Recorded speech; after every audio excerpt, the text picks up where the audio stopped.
Welcome to Talk the Talk with Tribe Title. Today's guest is Rick Beaudin, otherwise known as the Pinckney Pirate. Thanks for coming on.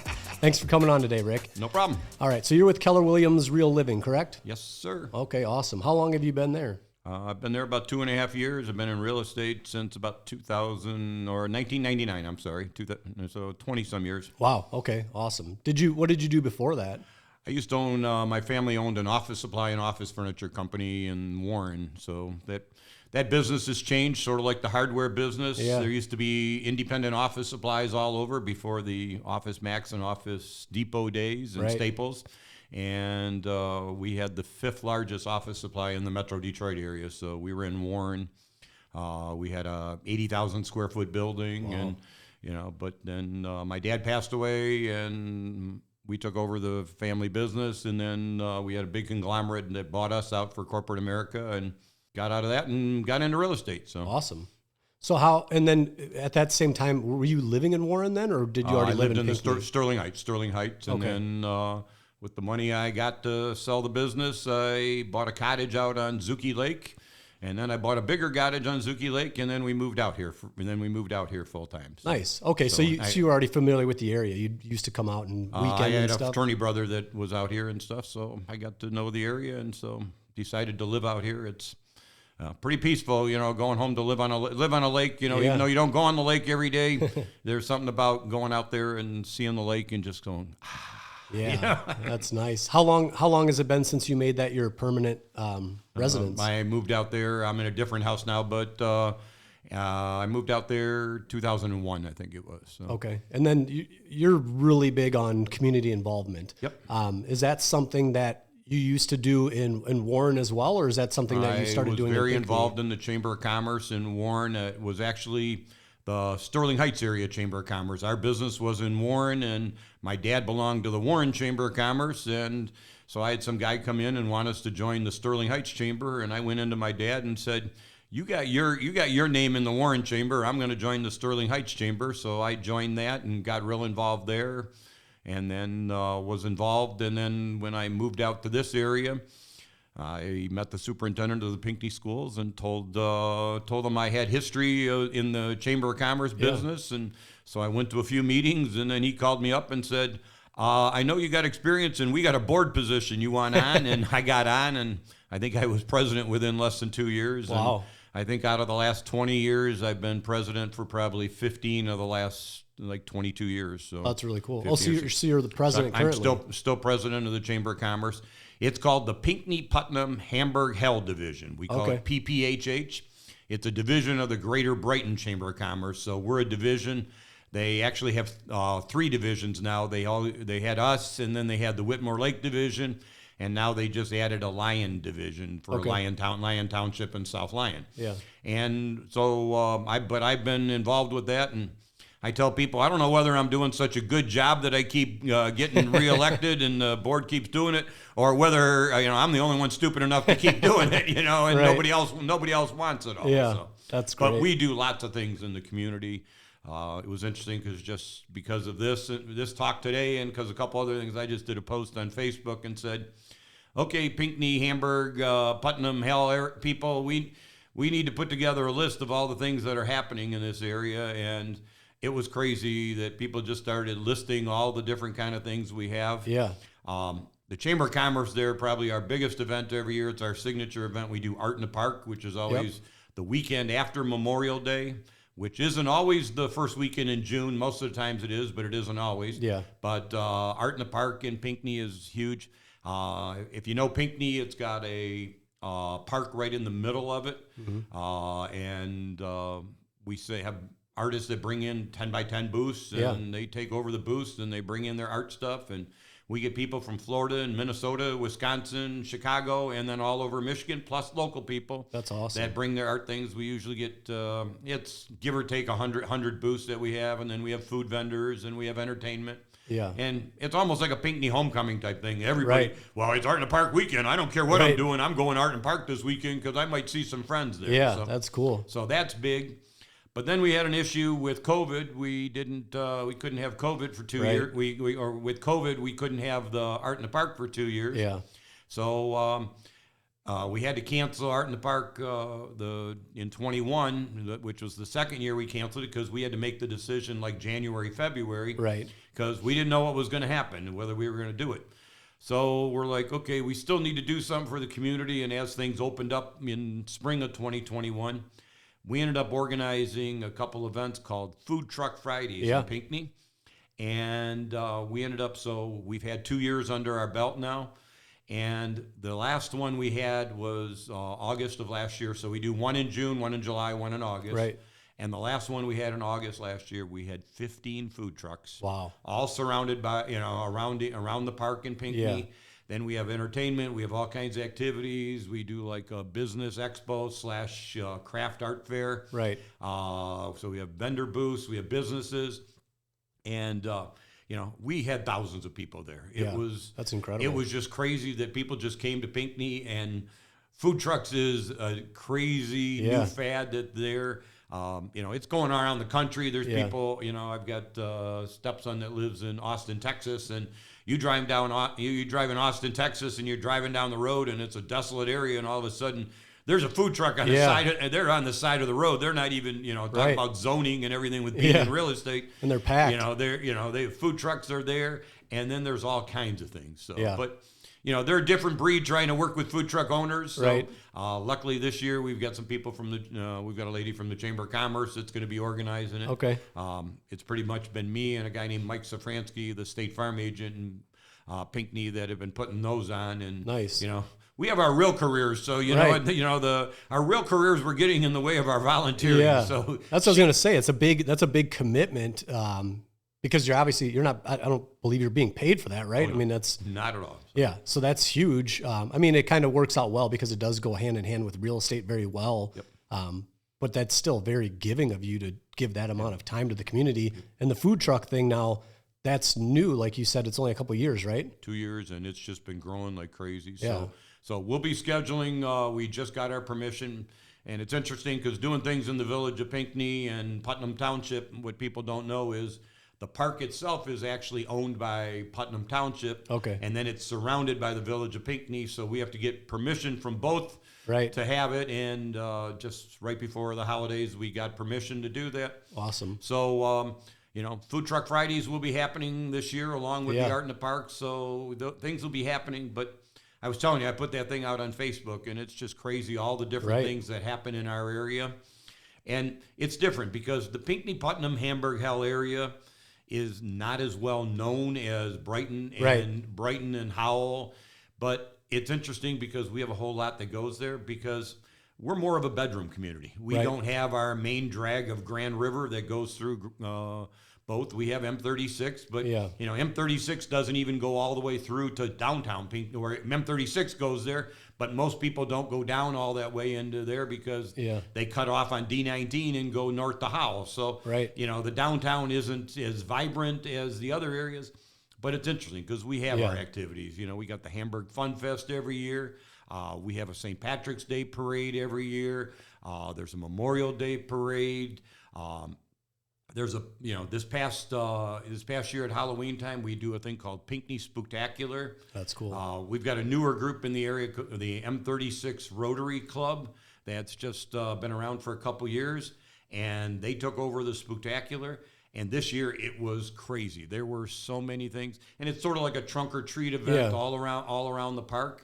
And it was crazy that people were lined up for 2 blocks just coming out of our booths. I just couldn't believe how much candy we were passing out, and the people all lined up, and they do the pumpkin contests, and they do costume contests. And, but people come out, and Pinckney's still a small town community. Yeah, it sounds like it. You go around town, and you still see people at the local Kroger store and Bush's.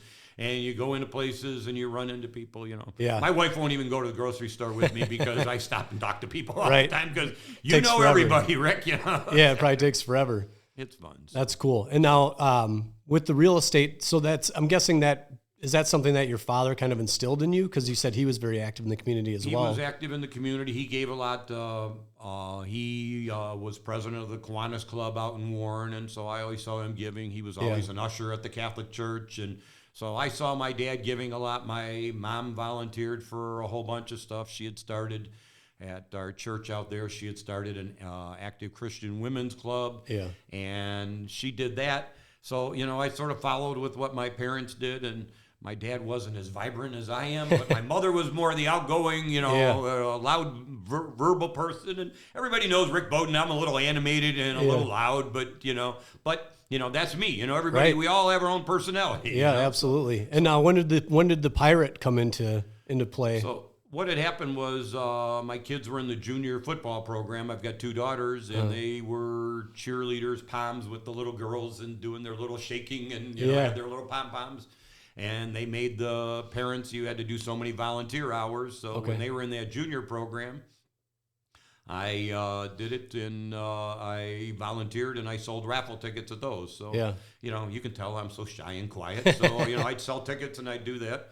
Well, as I kept doing it, as they moved up and got older, they did it. Well, then they got to high school, and I knew the athletic director in Pinckney and who ran the Booster Club. And I just said, hey, we need me to sell them at the high school games. And I started doing that probably about 2001 or so. Okay. And then, it's now my ex-wife, but we were in New Orleans, and we went into a hat shop, and here the hat came, Okay. So, and I bought the hat, and I started wearing the hat at all the games.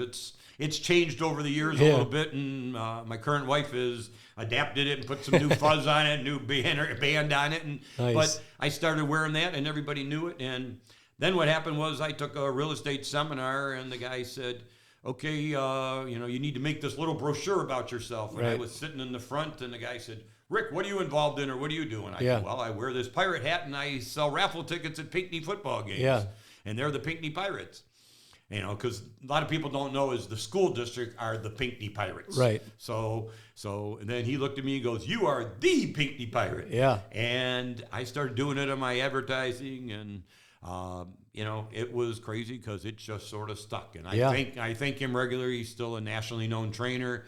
I thank him, John Tenza, regularly. Yeah.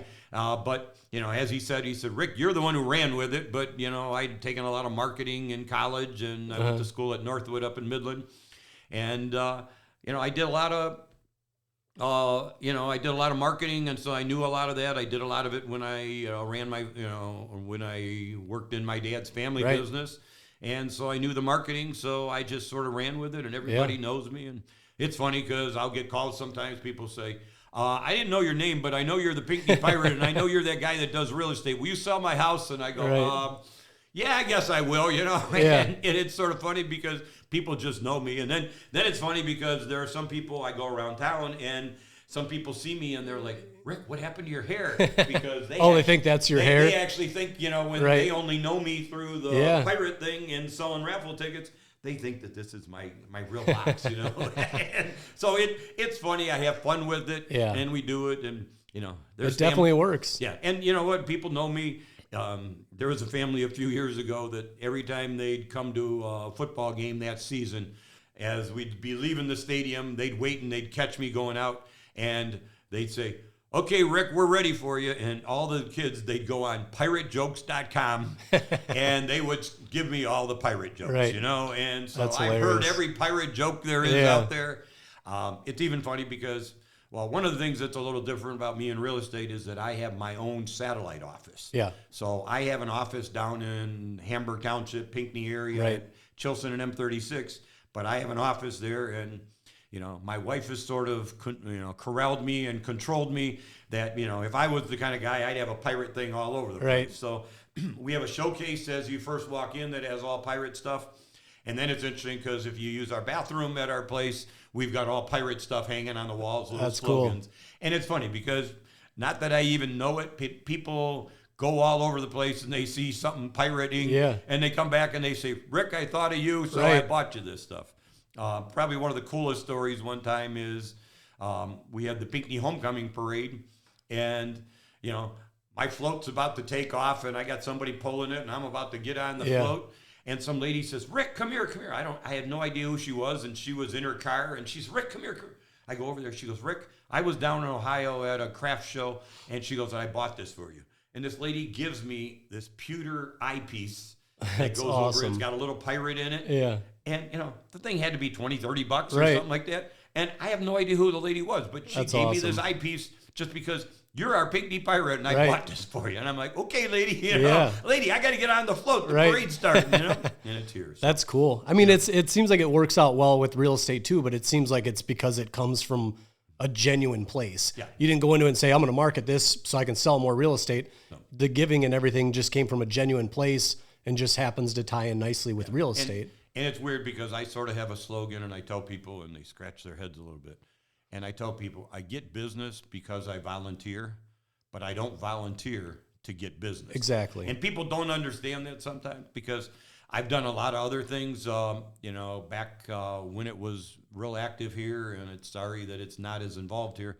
The American Cancer Society used to have a big, huge presence here. Yeah. They used to do, even back when I was in Warren, I did a thing called after my dad passed away from cancer, they did a thing called the Great American Lockup, where they basically took us to the Macomb County Jail. Okay. And they took a lot of local business people or politicians and community leaders, and we registered to be the most wanted. And after my dad had passed away from cancer, I did this. And for a couple years running, I was the top fundraiser for all of Macomb County for the most wanted. Yeah. Well, then it ends up that when I moved out to Livingston County, I told the lady from the Cancer Society in Macomb County, I says, well, I'm moving to Livingston County. Yeah. They said, well, call this girl. Well, I called this girl, and she says, well, we don't have the most wanted thing there, and we don't even have a board of directors for the Cancer Society like they do in Macomb County. We just do Relay for Life. And I'm like, what is Relay for Life? And I hadn't heard of it. Yeah. And so Relay for Life was a 24-hour event that they put together, and it ran for probably 15 to 20 years in Livingston County.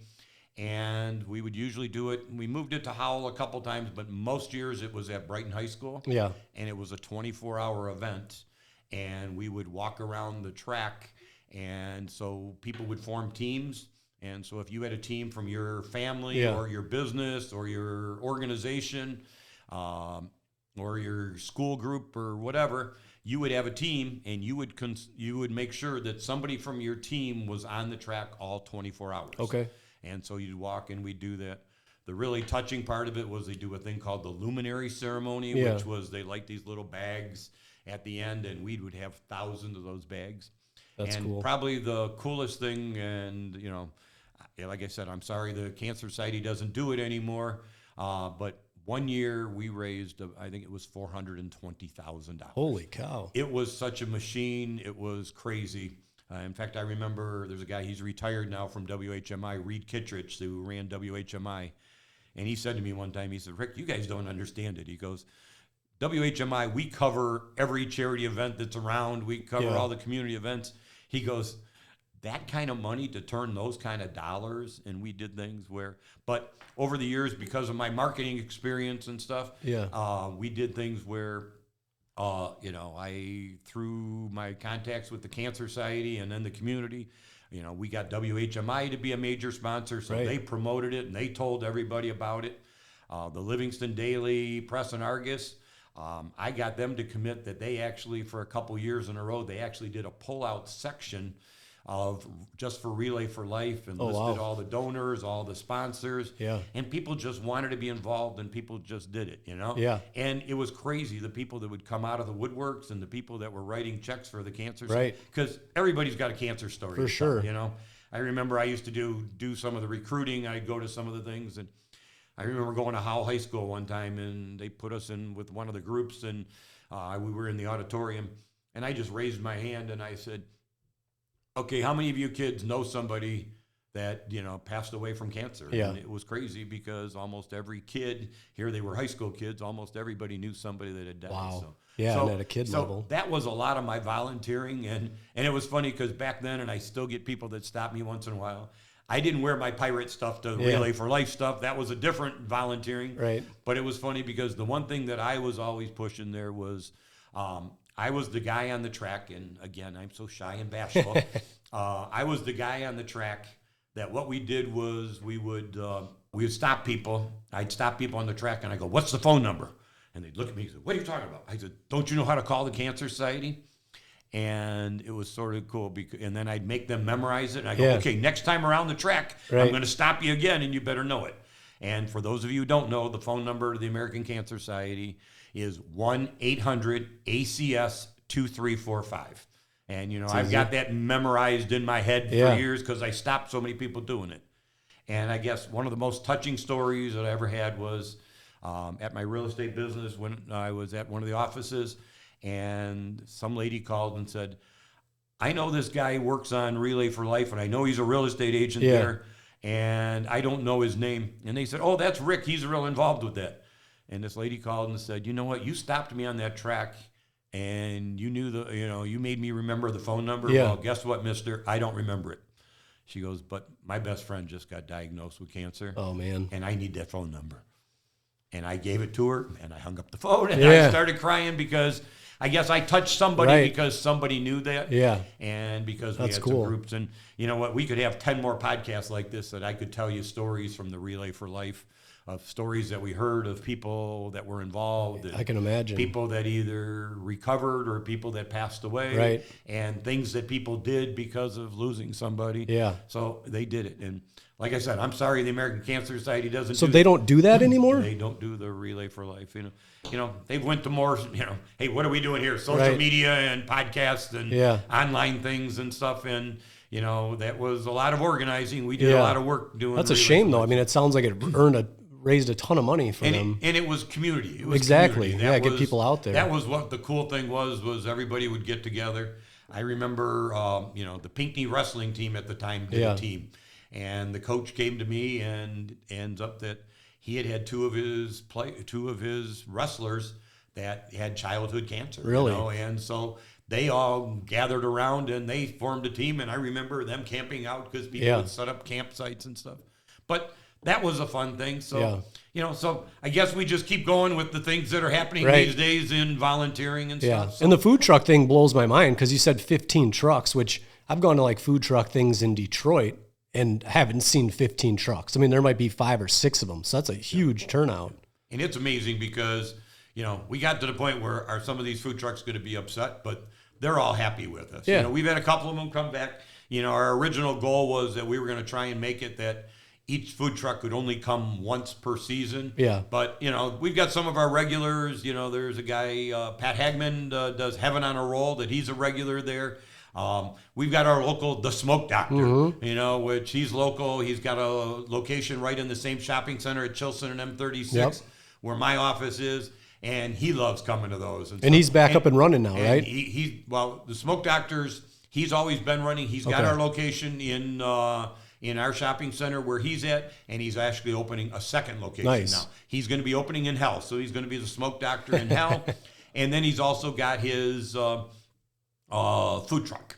So we do that. So, and it's things like him. You know what? He's become a good friend through the local business and somebody that I promote. And that's one of the other things that I do is I'm a promoter. Right. So I run my Facebook page.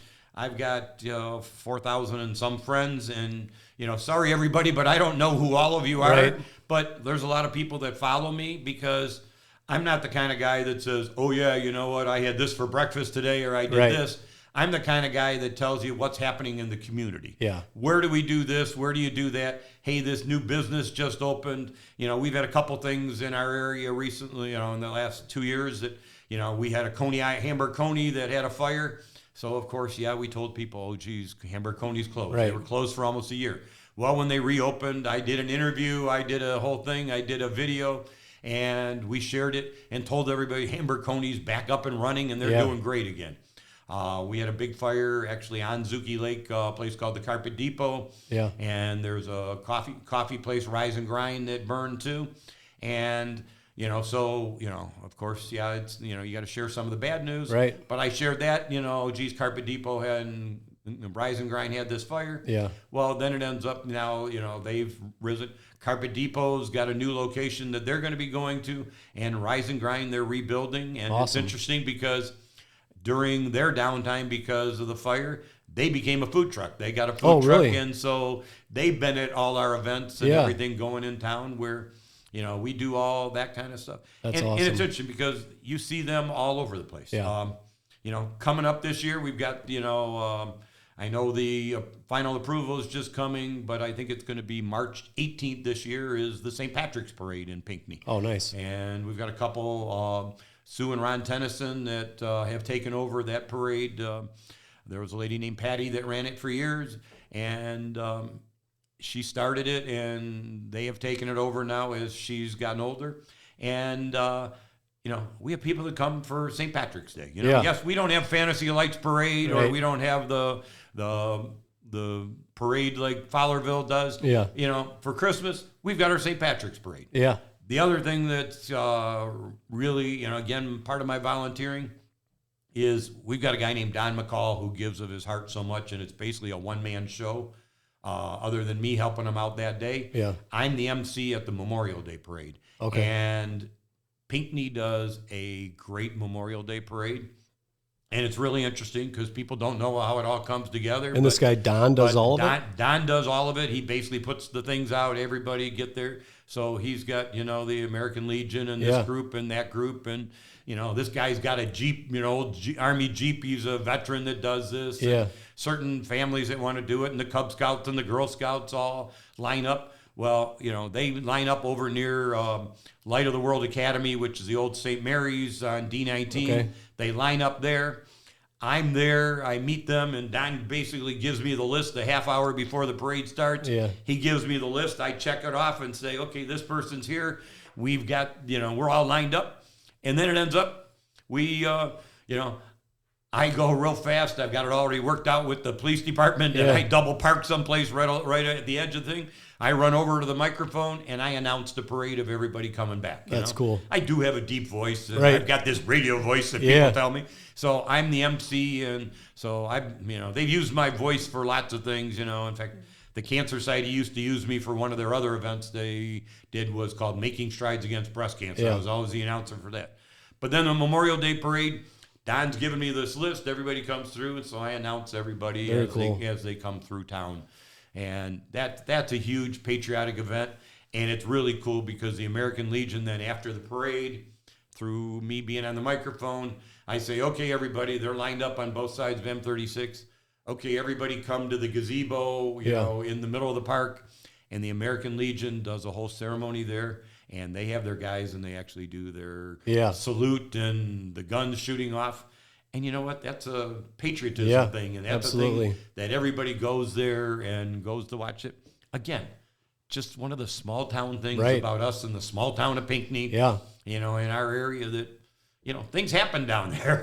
No, it's appealing even to a lot though of people. we don't have these big, huge businesses and stuff. And now, don't you guys have something coming up, like some sort of a business expo or something like that? Another thing that I've done, in fact, we talk about my past from Sterling Heights Chamber of Commerce. They always did a business expo. So when I came out here, I said, why don't we do a business expo? And so many years ago, we started a business expo. It used to be a thing, they used to call a thing called the Empty Bowls Dinner. And so the Empty Bowls was a charity thing they did. And they would be in the commons area, the cafeteria type area at Pinckney High School. Okay. And then we would have the business expo in the gym. Well, that event sort of went away, and so the Pinckney Band Boosters do a spaghetti dinner every year. Mm-hmm. So we partnered up with them, and we said, okay, you guys are in the commons, you serve spaghetti because, if you've got, your son that's in the 8th grade band, he might play at 1:30. You got a high school kid in the band, they might play at 4. And so during the spaghetti dinner, you've got to be there for a couple hours. So we take over the gym, and we have the businesses. And we usually get somewhere between 30, 40 businesses. They pay $50 a piece to have a booth. And again, that's sort of a one-man show that I volunteer and I put it on. But honestly, it's a well-greased machine that I've been doing it so many years. Right. Basically, I send out the flyers. The people send in their applications. They show up that day, and I go, you set up your booth there. You go here. It's not even that well, and it's like a little display that all shows up right away. So what do they do there exactly? Do they just kind of promote their own business? Promote their businesses. So do some of them do hiring and things like that also? If that's what they want to do, but we've got local businesses, the insurance agents, the water softener people, real estate, eye doctors and chiropractors. Yep. But then we also have crafting, and then We've got the Pinckney School store that they do some things. They sell the Pinckney attire and things like that. And just whatever business, if you've got a business and it's legal, Right. come to the Business Expo and get a booth. Yeah. It's $50. You promote your business and tell them what you do. Right. And if you don't get some business, don't do it. So Yeah. we've always got our friends from Pinckney Chrysler that are there. Like I said, Pinckney is a small town thing, and we don't have a lot of big businesses. But our one big business we have there is Pinckney Chrysler. Yeah. And I got to tell you that Dan Hall, the owner there, very giving, very Christian man, and everything we do, Dan says, Rick, we're on top of it. We support it. Yeah. And so they jumped on when we started the Food Truck Fridays. They're a sponsor for that. They've been a regular sponsor for Art in the Park for years. Nice. And it's interesting because a couple years right before COVID, I called him and said, Dan, I've got an event I want to put together, and I need to talk to you. And he goes, Rick, whatever you do, we're sponsoring it. We'll be part of it. I go, Dan, I think we need to talk. Can I have a meeting with you and some of your people? So I go in and talk to him, and I said, Dan, you know what? We're going to do a thing called there are actually in the Pinckney Hamburg area. There are, at the time, I think it's down to 12 now, but there were 14 places where you could buy pizza. Okay. So it ends up that I said, Dan, I have my little office. It's small and it's not big enough, but I need your showroom in your building. Yeah. And we're going to do what we call the Pinckney Pirate Pizza Party. All right. We're going to invite all the pizza places, and we're going to tell them to bring free pizza, and we're going to invite the community during homecoming week, and we're going to have it. Well, we did it 2 years before COVID, and then we were off, and then we did bring it back this past fall. That's awesome. So we've done 3 of them now, Yeah. and at every one of them, we've had probably around 400 people come Wow. for free pizza. Yeah. And it's crazy because the first year we just did it just in their showroom. Yeah. And, they moved some of the salesmen's desks and they put the pizzas on that. Right. And they tried passing it out. Well, the next year it's like, that didn't work. That was too crowded. So we actually put it, they go through their service lane. We bring tables in and they set up in their service lanes. And everybody comes and everybody Pinckney comes for free pizza. That's cool. It's been interesting because we've done it 3 years in a row, and everybody that comes gets to vote for their best pizza. And all 3 years, it's been the same person or the same place that's won.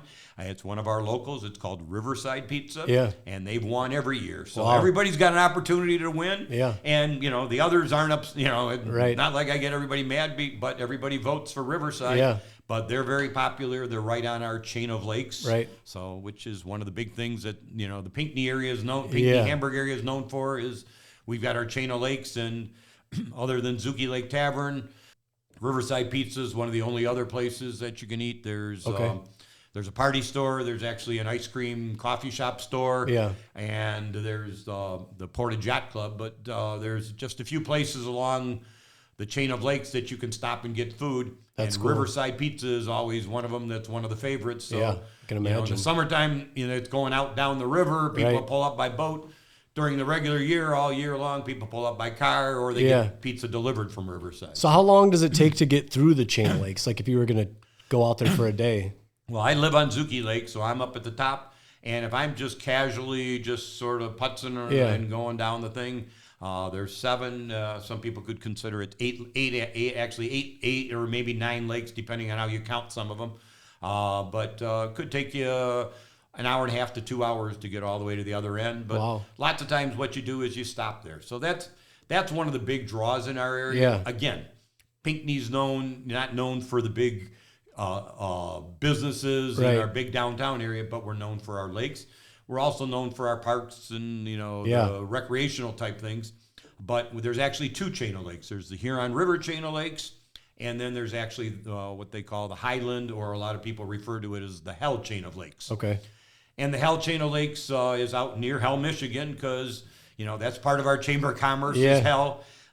We merged together with the Hell Chamber of Commerce some years ago with our chamber. Yeah. But it ends up that we've got it all together, and you go to, you've got either one. So, we got the famous Hamlet of Hell, and then we've got the other, which is called the Huron River chain of lakes, or some people call it the Portage chain of lakes. Okay. So It starts up at Zuki at the top and then goes down to Portage or Little Portage at the very bottom. Yeah. And so you can cruise along there. With going back to real estate, we haven't been talking about real estate that much, but with real estate, there's a lot of people that want to come and they want to live on the chain of lakes. Yeah, I can imagine. Have access to the chain of lakes. There's only one really true public access. It's on Portage. There's a couple marinas or some other access points that you can get into, but a lot of people live on the chain of lakes. Yeah. Or they live in a subdivision sometimes that has access to be Right. able to put a boat in or even to have some docking. Yeah. Okay. Nice. So now, back to real estate, I guess. I mean, this all has to be a huge tie-in. The one thing that I love about the way you talk about it, you're not even here to like push real estate. You haven't even talked about it. I mean, you're just talking about everybody else's businesses, the chamber, the town. Is that kind of how you market yourself? Is just being heavily involved, and then people just That's me. come to you? And and it's funny because I tell myself sometimes, some people maybe remember the quote, the Shell answer man. Well, I'm sort of the Pinckney answer man. Yeah. It's funny. I get people that don't even know me call me and say, hey, Rick, where do I go for this? Or, hey, Rick, I know you know everything. Where do I get something for this? Right. Or where do I do that? Or, the other saying is, hey, I got a guy, Yeah. So because I know so many people, I refer the people and, it's shop local. Yeah. One of the things with the Chamber of Commerce that we started back, I want to say it was 2002 and stuff, but we've got a thing called Shop and Dine M36. That program has had its ebb and flows a little bit, but there's still, we've actually have a magazine. It's part of the Marketeer, George Moses publishes. Okay. And there's actually actual publication that came out of that through our program we started with the Chamber. It's called Shop and Dine M36. Okay. And so people advertise in that when you're local. And, it's the big thing is to buy local as much as you can. Yeah. And it's interesting, because we still, Pinckney's got, 3 different hardware. We don't have Home Depot and Lowe's, but we've got 3 hardware stores up and down M36. That's cool. I mean, that's still go to the local hardware store. No, that's nice. For those kind of things. We've got our couple different coffee shops. We've got a nutrition place over there. And, but then we have some of our big things now. Our big news in Pinckney is that, I remember going to the ribbon cutting back in the mid 2000s. Yeah. I think it was probably like 2004, maybe 2006. But we got a Kroger store, which is really big over at the Chilson Commons Shopping Center. And it had been announced a year and a half, 2 years ago. But right before the holidays, they started moving ground. But they are actually expanding our Kroger store. Okay. And again, because of us being such a bedroom community and everything, I've been told by some of the management at Kroger's that our Kroger store is one of the busiest and one of its Really? there. So and it's there and it's busy. But our Kroger store, I think the numbers are, I think it's 60,000 square feet now, and it's growing to 90,000 square feet. Not going to be quite as big as the Brighton Kroger store, which I think is 100,000 square feet, but we're going to be, there with a much bigger Kroger store, because the people need it, and there's a demand for it there, and it's packed all the time. Right, I can imagine. And you got the people online that say, hey, oh, geez, they can't handle what they got now and everything. But you know what? What business isn't having trouble these days? Right. Yeah, it's hard to find people. Getting employees and getting things. And, people complain the shelves are empty. Well, the shelves aren't necessarily empty because Kroger's doing something wrong. Right. It's their supply chain that's not getting them some of the stuff, Same thing that's affecting everybody. With a bigger store, our Kroger is going to be much bigger now and do things there. That's cool. Have you noticed a big growth in the community? I mean, is that why they're kind of growing that as well? Has it been a lot of people that have now moved there and made those permanent residences? It's interesting because the Pinckney area went through some ebb and flows. When I first moved out there, Pinckney was really booming. There was new subdivisions. So, I moved out there, I think it was 99. Yeah. And the area was booming. There were new subdivisions starting, but we haven't had a whole lot of new growth there. And the interesting thing about Pinckney, and some people don't understand it, and I try and explain it, and, some people we talk about our school district. Yeah. Our numbers are down and our counts are down as far as the number of students. Okay. But part of that is because people love the Pinckney, Hamburg, Hell community, Putnam Township community so much, and the Pinckney schools, that they live there. And when their kids graduate, they don't leave. Yeah, they stay. And you've got things, and I'll compare it, we're sitting here in Brighton right now. Right. If somebody has, 4 kids and they send them to Brighton schools, and they've got, they lived in a big, nice house, Right. and their 4 kids leave, and they went off on their own and went elsewhere or got their own houses. They're empty nesters. Yeah. And in Brighton, they've got some other opportunities with more condos and some other places to go to, or they've got places to downsize to, and some other options. Yeah. In the Pinckney area, we don't have it, and when people live there, especially the people around the lakes and stuff, I'm not giving up this lifestyle, and I'm not living there, or they've got their nice house in a subdivision, or, we've got a lot of our houses that people have it on acreage. Yeah. I've sold houses that, people have had, 4 kids, and these people are in their 70s, and their kids are in their 30s and 40s. Yeah. And they haven't sent a kid to Pinckney schools in 30 or 40 years. Right. Well, we need some of that turnover. Yeah. But we don't have some of that housing for people to move into. Right. More the alternative. Yeah, we don't have the downsides. They built a new subdivision called Regency a couple years ago, over near our hardware store in the railroad tracks, and that subdivision. Not that it was marketed and it wasn't, didn't have to be a senior housing. Yeah. But it ends up that most people in that subdivision ended up being people that were empty nesters and wanted to downsize to something. So, yes, we need some more development like that with for people to go to stay in the area so that their houses could be sold. Right. And, hey, I'll sell them for you guys, but I'll sell them. But then what we can do is we can have them move in some new people with some new kids and new people going up. Yeah, some turnover. Well, that's it says a lot about the community, though, that people don't want to leave until there's something else there available for them. And it's crazy when I meet with people with real estate, how many people, well, yeah, I've lived here since 1982, and oh, yeah, I built this house then, or hey, I'm the first owner, or hey, I'm the second owner. Right. Yeah, I raised 3 kids here, I raised 2 kids here, and I moved on. So people live there for a long time in Pinckney, and they don't leave. Right. Even though sometimes the house is too big for them, the property is too big, or it's a lot of upkeep, but they still want to stay in the area because it's community. Yeah. No, that's nice. That's hard to find nowadays. Yep. That's very cool. So now you notice a lot of people, obviously you're probably the best person to ask about it because you actually sell a lot of these homes. Do you notice that the younger families that are moving in when there becomes something available that have moved from somewhere else, do you notice that they relatively quickly get involved in the community? Yep. Like they probably move there for that, right? Yep. And they get involved in, it's interesting because they get involved in all different things. They've got soccer programs in our area. The junior football program's still really big there. The kids just get involved in everything. We've got 2 very active libraries with the Pinckney Library and the Hamburg Library. People go to community things and get involved. And then just with the schools, there's people that just love the schools and things we do. So, I guess I laugh with one of my things. I hope there's no young kids watching this and stuff like that. But I'm also the town Santa Claus. Nice. So I play Santa Claus every year, and I've been doing that. And it's interesting because I know the teachers. Yeah. And I know that a lot of the teachers, and I know the principals of the elementary schools. So these kids come to see Santa Claus, and they freak out because Santa Claus knows their principal. And, so I say, do you know her? Right.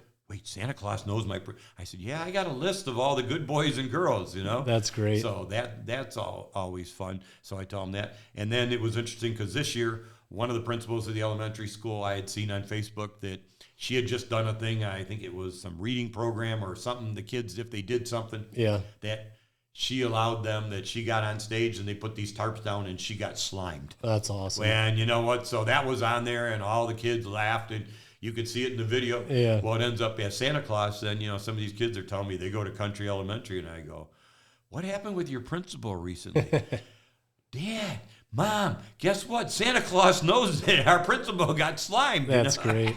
And, so it's, that's the fun thing. Yeah. Again, you talk about community. This year, Shalom Lutheran Church, they've got a new pastor within the past year and a half. Yeah. And he started a whole new Christmas activity. And I was Santa Claus, and they did breakfast with Santa on a Saturday, 2 sessions for breakfast with Santa. Okay. Later that afternoon, as Santa, I came back at 4:00, and they had kids come visit Santa there. They had food trucks. They had things going on. They That's had a cool. bake sale. And again, community. Yeah.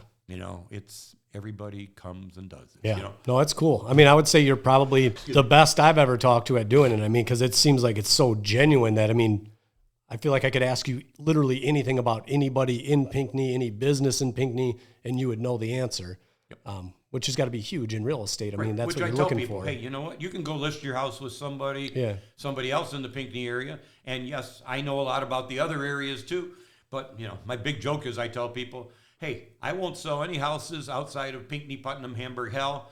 If all the other agents will stay out of my area, I won't go to Holland, whatever. And that's a joke. And, you know, I can do that. But yes, I know my area, you know, so it's close. And I get there but when I meet with people in my area, I tell them, hey, you know, when it comes time for, you know, me to list your house and then somebody comes and says, hey, you know what? Hey, I just bought a house from you. Where's the local dentist? Hey, where do I go to for water softener? Hey, where's the car dealer? Where's the insurance people? Where's this place? You know, I say, hey, I got a guy. I got a guy. Yeah. You know what? And I can send them there. So, but, you know, it's interesting because being involved in that Chamber of Commerce makes me sit on the Greater Brighton Area Chamber of Commerce Board of Directors. So I'm not only tuned in just to that. Right. I'm also involved with, you know, the Brighton Area Chamber of Commerce and all their activities. Yeah. So. No, that's incredible. I would say, I mean, it's probably a huge thing for anybody in real estate to try to do. I don't know that anybody could ever replicate it because it's something that you genuinely do from your heart. So it's not a marketing ploy. But do you suggest other realtors? I mean, have you talked to other realtors as far as like how to do that? Have they ever asked? I just ran a class at Keller Williams about how getting business by getting involved. Yeah. And that's what I do, and it's all crazy things I do. Right. We talked about Pinckney's Homecoming earlier. I organize a thing every year, and again, it's a self-done thing, but it's a one-man thing. But basically, I work with a local screen printer, and every year for Homecoming, we do Pinckney T-shirts. So we do a Pinckney logo on the back, and you know, you've seen it for 5K runs. And stuff. So we do Pinckney Homecoming sponsors of this year, and at the Pinckney Homecoming Parade, everybody knows that I'm going to be out there with my pirate hat and my team, and we're throwing out T-shirts, and everybody just can't believe how much people get excited about a T-shirt. Yeah. But again, something I organized, and I've told other agents, hey, go do something like that in your area, and do something there, because then you're known as that guy, you know, or that woman, you know, that does things with the community. So. What do you think percentage-wise? I mean, just if you had a guess, what percentage of your business do you think comes from just being involved in the community? Probably better than 50%. 50% or better. Yeah, that's incredible. It's, you know, it's crazy because it's there, and, you know, and people refer me, and, you know, and I get people that call me and say, hey, you know, there was one lady this year that lived down near Louisville, and, you know, she says, Rick, my sister lives up there and told me that you're the guy to go to. I want to move up there. And I found her a condo, you know, and she moved up here from that. So, you know, we deal with families and referrals, and it's interesting because I've had some people that I'm on their, you know, I've sold them their third house. I sold them a house right after they graduated from high school or college, and then they've moved up and changed there. Or I've sold their parents' house and I've sold them another. Right. You know, and it's just a continuing thing. Yeah, and that's what they always talk about as a realtor, you know, to stay top of mind. The cool thing is with the way you do it, it's not a, you know, you're not doing an email campaign or all these things that people do to try to be top of mind, where like, it's probably harder for them to forget you than to remember you. I mean, they see you everywhere, which is incredible. And I can tell you, it's sort of embarrassing sometimes. People, you know, I meet people and say, "Hey, Rick," you know, I'm like, "I'm sorry, I forget your name," you know, and you know, but because people know me there, and it's interesting because you know, if you want to talk about faults and stuff, you know, probably one of the things in real estate, you know, they tell you about all these follow-up programs. And, you know, you're supposed to touch every one of your past customers so many times. You know, the time that I spent mostly is my time out in the community or my time on Facebook of promoting community things and things that I tell people about. Yeah. You know, like I said, so, you know, people can join me. I run a bunch of Facebook groups, you know. Right. After COVID, we were all locked down. And after COVID, I started 3 different pages called Pinckney Now Open for Business, Howell Now Open for Business, and Brighton Now Open for Business. That's awesome. And it was interesting because all these businesses, as they were reopening after COVID, they were promoting, say, hey, Joe's place is open and Susie's place is open, and we're doing this and we're doing that. But some of these Facebook groups I've got, where we got all kinds of people following. Yeah. So is that what you were doing? Basically letting people know who is open in the areas? Opening and what they were offering. And, hey, because, it's interesting because the community came together after COVID and supporting a lot of the businesses and, some of the restaurants. It was interesting how they did it. In fact, it was funny because I saw a guy earlier this morning from the Conservation Club in Hamburg. It's called the Livingston County Wildlife and Conservation Club. During COVID, they couldn't have their members come in and drink and, have their things, or they couldn't have their, their archery shoots and all their other activities and everything else they did. So, it's like, hey, we're out of business. And, the government was passing out free money, but, they needed to survive. Well, they were used to doing fish dinners on a regular basis. Once a month they do fish dinners. They were doing fish dinners during COVID where it was drive-up fish dinners. It was $10. That's cool. And it was cash only, and you couldn't change your menu. You couldn't do anything. Right. But they had this. It was actually wild. They were like causing traffic jams on M36. People during COVID, they ended up doing it for some months. They did it every Friday night, and they had a crew that just put this all together. Right. And again, community, everybody, all of them, their members and stuff gathering together. But people came and they would sit and people would drive through and get a fish dinner for $10. And that's cool. Somebody, they'd come up to you, say how many you want, and somebody'd say I got a family of 4, I want 4 of them. They'd hand them $40, and then they'd hand them 4 dinners, and they'd pull them. There were people that waited in line for an hour and a half to support that place. And they may have done better because you think a lot of people want a fish dinner, but they don't want to go sit somewhere, to eat it. So it's like, man, who knows? You might even grow it by doing that. And they're getting more people through. Yep. That's a cool idea. And with COVID, people wanted to support the local. Yeah, for sure. They were just sitting in their cars because they weren't sitting in their houses. They were sitting in their cars waiting to go there. Yeah. So, that put a damper on a lot of businesses. Right. And a lot of people needed to come back. It was crazy with us in real estate. You know what? We were selling houses basically on FaceTime. Right. And FaceTime and Zoom calls. We would set up a Zoom call and we would have it with the buyer, the seller, and the listing agent and the buying agent, and people would go see the house. Yeah. And, what's crazy, and we're not going to talk about the government and stuff like that, but part of the regulations, we as real estate agents were considered non-essential during COVID. Right. Housing, only one of the biggest necessities we were in the world. Non-essential. In fact, I had that local screen printer. They printed me a T-shirt that said, I'm non-essential. But it's interesting because home inspectors were considered essential. Right. So how can you have one without the other? Yeah. So I would sell a house. I could sell a house doing all the things through Zoom and FaceTime things. We'd negotiate it all. And the first time that the buyer would actually go in the house was during the home inspection, because the home inspector, they could meet them there, and they were told they had to wear their masks and watch what they touched and everything, but they were allowed to go through it then. But we had to get through it. And it's interesting because we were, we had our months where we couldn't work, but then it ends up after it came back, it was like, we were full speed ahead there and stuff. And the market has our ebbs and flows. We're, everybody's concerned that we're, is the real estate market dying now? Well, no, it hasn't died. It's normalized. So that's funny you say that, because that was one of the things I wanted to touch on with you is, what's your idea of where the market's going? What do you think will happen in the next couple of years?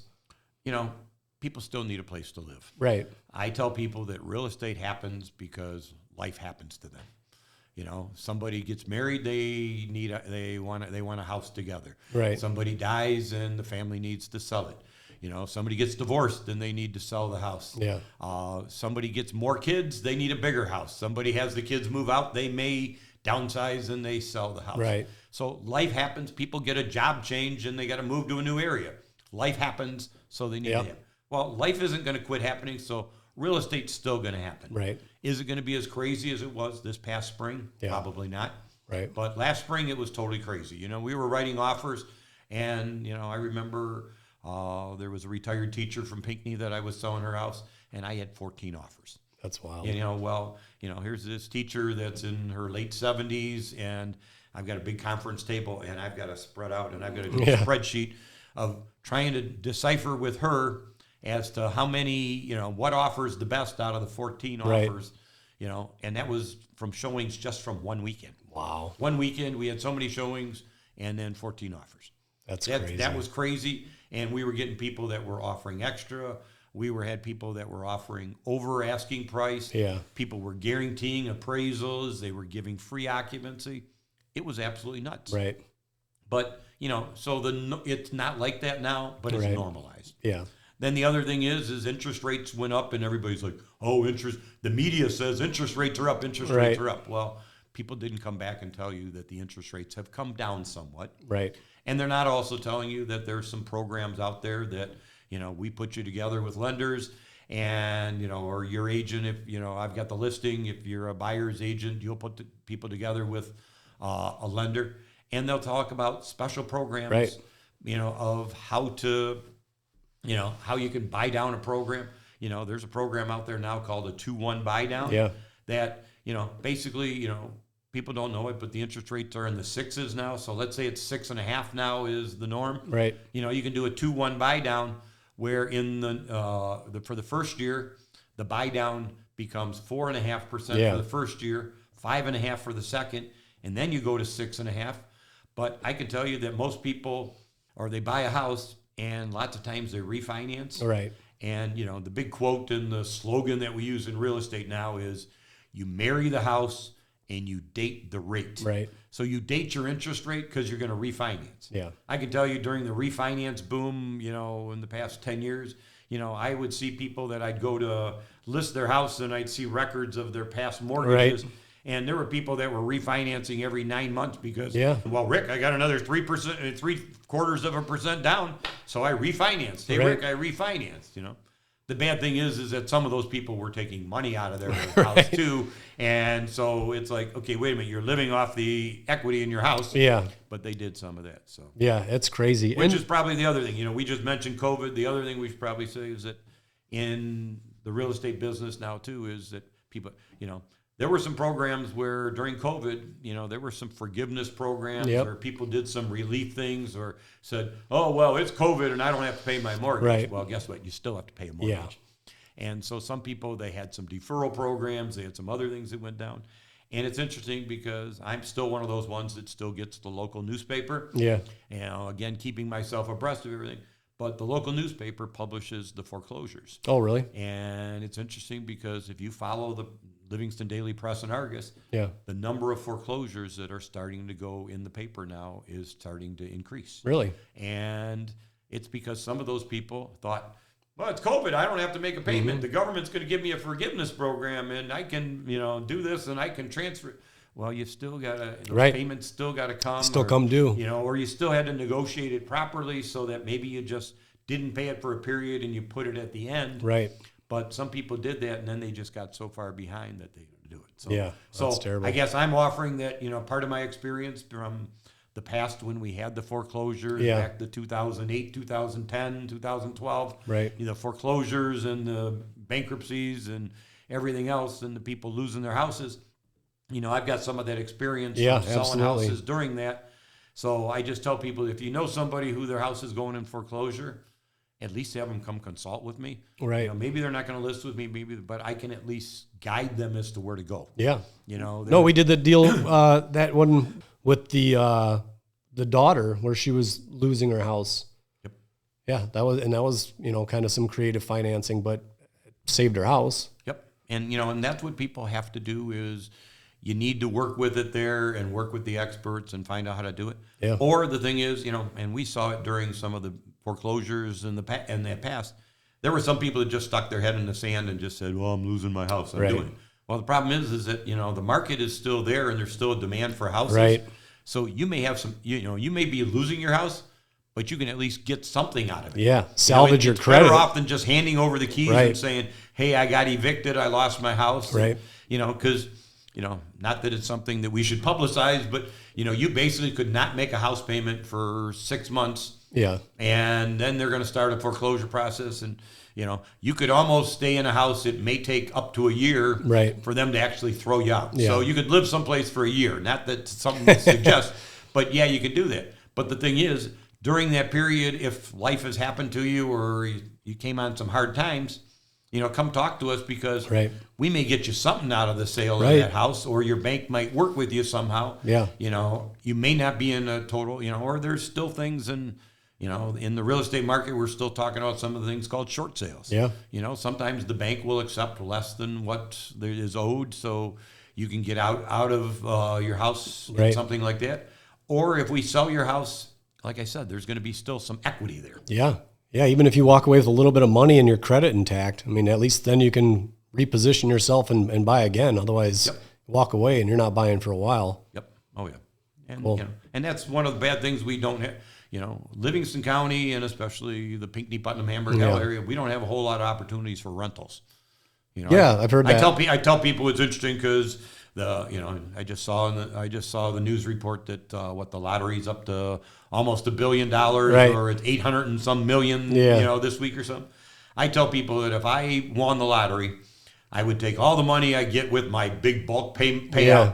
and I would just buy rental properties because they would be gone in a minute because Yeah. we don't have rentals around here too. Yeah. And everybody, for situations, and like I said, life happens to Right. people. Everybody can't always at all times own and buy a house. Right. So sometimes they need to rent. Yeah, absolutely. And, and some people, when they're just starting out, they need rentals.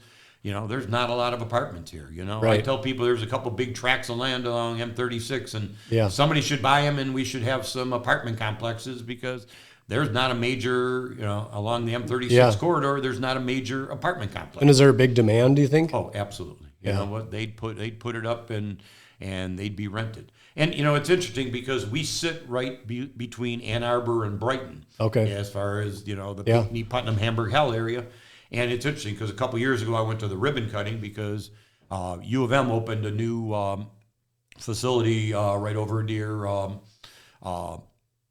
Chalice Road. Yeah. And Yep. they have that big, huge facility. Yeah. That, I don't know how many hundreds of people, maybe even 1,000 people they have work Right. there. But it's interesting because some of those people that work there, they are assigned to the Brighton location certain days of the week, and then they have to go to the U of M main campus hospital Oh, wow. other days of the week. Yeah. Well, guess what? Yeah. Our area, talk about real estate. Right. Our area is perfect for them to live in because one day they go to work one way, one day Yeah. they go the next. Same commute either And way. they have to go that. And and that's one thing, we talk about that commute. Yeah. Our area for real estate is people commute so many different ways. Yep. I had a friend of mine that when I first moved out to that area, his wife, drove to Southfield to work, and he drove to Jackson. They went different Yeah. ways. And, Livingston County is like a hub. Right. And which people don't realize. And, I go back to a quote that I had a friend one time that, many, many years ago, before I even got into real estate, when I was in my past business, he was one of the investors at the Majestic Golf Course in Heartland. Okay. When it first started. And I remember him telling me, and I don't remember the exact statistics, but they had done a demographic study, but from the Majestic Golf Course, which is at 59 and 23, Yeah. they figured that they could get, I want to say it was like, they could get to like 75% of the population of Michigan within an hour and 15 or an hour Wow. and a half. Yeah. And you think about it, from that corner there, you can go Right. to Pontiac, you can go to Flint, Saginaw, Midland, you can go to Yeah. Detroit, you can go to Novi, you can cut over to Grand Rapids, Kalamazoo, Lansing. You Yeah. know, from that area, Livingston County is such a hub that Right. it goes out there. So that's why, Livingston County has been booming. Right. I just heard on the radio coming here today is that, the Livingston County leads the state of Michigan, and it's the lowest unemployment in the state of Michigan. Really? That's so good. The people in Livingston County have jobs. Yeah. I've always heard that. We go to work. Yeah. And I've heard it's very stable as far as like real estate. And that's why it's one of the areas that continues to grow, is it's got a very stable base. And it's hard too, because there are some of the factories here along the Grand River corridor. Yeah. We're here in Brighton now, along the Grand River corridor, up Brighton and Howell. There are some of them, some of those businesses and some of those factories that they actually have some programs and some busing services and stuff that they bring people in from Genesee County, Flint, Yeah. and move them in from other areas because, they need to bring the workers in, and they Yeah. provide the transportation because, there's not enough workers here for some Right. of the jobs here in Livingston County. Yeah. No, I agree. If you want to work, there's a job here for you. Right. Yeah. No If doubt you- about it. If you want to work. That's awesome. Well, thanks for coming in. I appreciate it. I mean, you're definitely we rambled and rambled. Yeah, Didn't we? no, I mean, but it's all interesting stuff, and you're very. I mean, you're probably the best in the business at doing it because it's you do it organically. It's what you love to do, and you're heavily involved. It's hard for people to forget your name.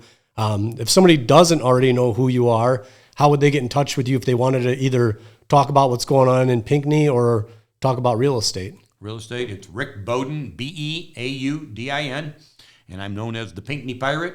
You can see me on Facebook. I have my office at Chilson and M36 in Pinckney, Hamburg area, and or you can call me at 810-533-4343 is my cell. And in real estate, we don't turn it off usually. Yeah.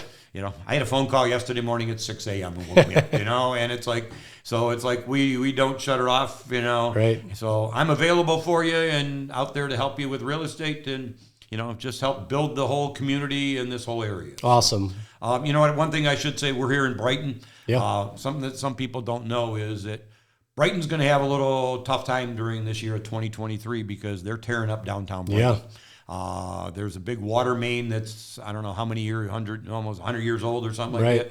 that they need to move this drainage pipe and they need to redo that. So they're going to be tearing things up. So for our friends in the Brighton area, one, support all those local businesses. When they've got some detours or some other places where you got to park a little farther out, still come and support those businesses and come down there and do that. The Chamber of Commerce, like I said, my division of our chamber is part of the Greater Brighton Chamber. Some of their events probably aren't going to happen this year, Right. or they're going to have to be relocated. One of the big ones is the Smokin' Jazz and Blues Fest. Right. And they're still working out some details on that and where that's going to be held, and that's going to be so. But I guess I can just say, because this whole area is community.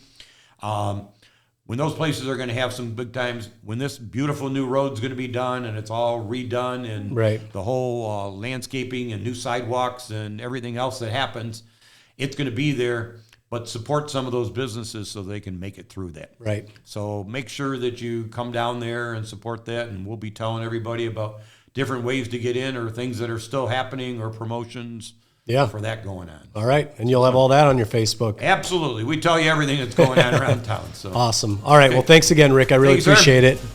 Good. Thanks. Got it.